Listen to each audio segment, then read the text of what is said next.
wanted to show that in our adoption. We knew about in our area in Georgia, there's a long list of African American children that need homes, and so we saw the need that was there, and knew also the challenges that would come with that, but we're ready to accept those challenges. And I'll tell you what, John, we had 3 beautiful children already, and we thought life was just the best that it could be. We had no idea the joy that those 2 children would bring into our lives, not only for us as parents, but for our kids as well, as having a new brother and sister.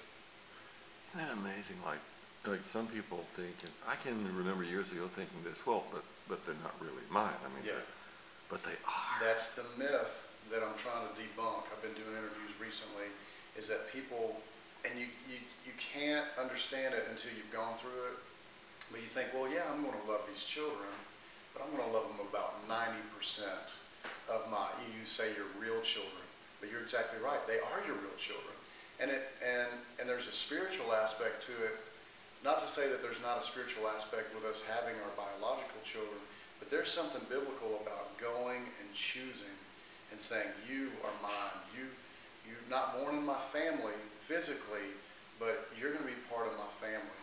And God has done that for us, and the example of adoption that He has shown us through the Scriptures, how can we not want to be part of that? And, I dare to say that adoption is not for everybody. I don't think everybody who's an adult needs to adopt. I know that that's not the case.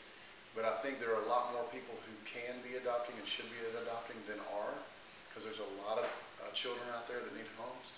And even though not everyone is called to adopt, I feel like everyone as a believer is called to help in adoption, whether that's through giving financially or through prayer or helping to babysit, an adopted kid across the street. I think we can all help in some way. I can't stress enough how much it's changed our life, the lives of all of us in my family.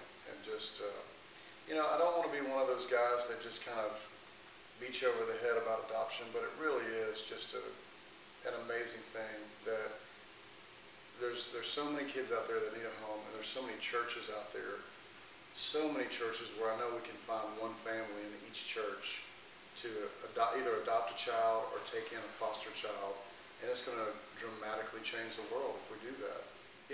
When my wife and I were first adopting, you feel good about yourself. You feel this little pride because you go, man, look at this great thing I'm doing. You pat yourself on the back. And when we first got Emmanuel, after the first month or so, it kind of changed from that to thank you, Lord, that I got to be the one to bring him home. And even with Birdie Claire the same way. We found out about her. We didn't have plans to adopt again. We just got a phone call. We knew we would adopt sometime down the road. We got a phone call one night, walking out of the Third Day show. Hey, there's a little girl that's about to be born in a few hours. Are you guys interested? And we went, I don't know. We just got a little baby boy a year ago. And now all of a sudden, it's almost exactly a year. It was to the week. And we prayed about it. We just, in this whole process, we've had our arms wide open, our hands open, saying, God, whatever you want. We've got home, we've got room in our hearts, so let us know what we can do.